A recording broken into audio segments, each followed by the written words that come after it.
ලූක්තුමාගේ සුවිශේෂයෙන් උපුටාගත් කොටසකි. Luke සුවිශේෂයේ 24 වන පරිච්ඡේදයේ පළමුවන වගන්තියේ සිට 12 වන වගන්තිය දක්වා සතියේ පළමුවන දින හිමිදිරි උදයේ තමන් සූදානම් කළ සුවඳ ද්‍රව්‍ය රැගෙන ස්ත්‍රීහු සොහොන් ගෙය ළඟට ගිය විට ගල සොහොන් ගෙයින් ඉවතට පෙරලා තිබෙනු දුටුවෝය. ඔවුහු එහි ඇතුළු වූ කල එහි ජේසුස් ස්වාමින් වහන්සේගේ ශරීරය නොදුටුවෝය. ඒ ගැන ඔවුන් ව්‍යවුල්ව සිටියදී කාන්ති විහිදුවන වස්ත්‍ර හැඳගත් මනුෂ්‍යයෝ දෙදෙනෙක් ඔවුන් ළඟ සිටගත්හ. ඒ දුටු ඔවුන් බියපත්ව තමන්ගේ මුහුණ බිමට හරවාගත් කල ඒ මනුෂ්‍යයෝ කතාකොට ජීවමාන තැනැන් වහන්සේ මළවුන් අතර සොයන්නේ මන්ද? උන්වහන්සේ මෙහි නැත. උන්වහන්සේ උත්ථාන වූ සේක.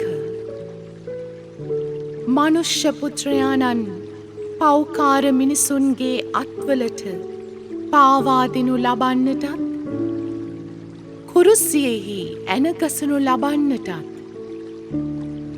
තුන්වනදා නැවත නැගිටින්නටත් යුතුයමයි කියා උන්වහන්සේ ගලීලයේ සිටියදී පැවසූ හැටි සිහි කරන්නේ ඔවුන්ට කීහ.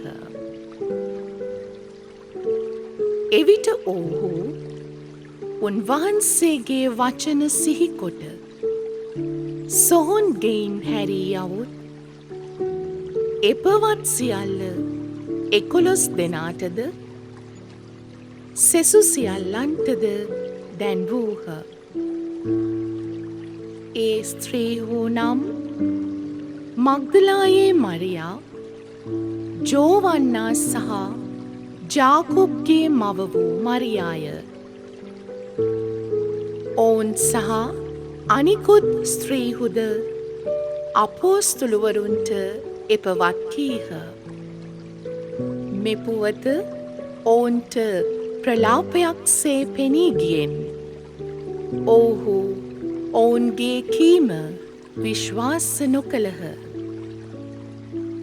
එහෙත් පේදුරු නැගිට සොහොන් ගෙය ළඟට දුව ගොස් නැමී බලා හනරිදි පමණක් තිබෙනු දැක සිදු වූ දේ ගැන පුදුම වෙමින් ආපසු හැරී ගියේය.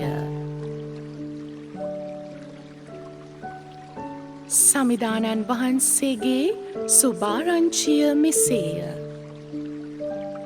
ක්‍රිස්තුනී ඔබ වහන්සේට ප්‍රශංසා වේවා.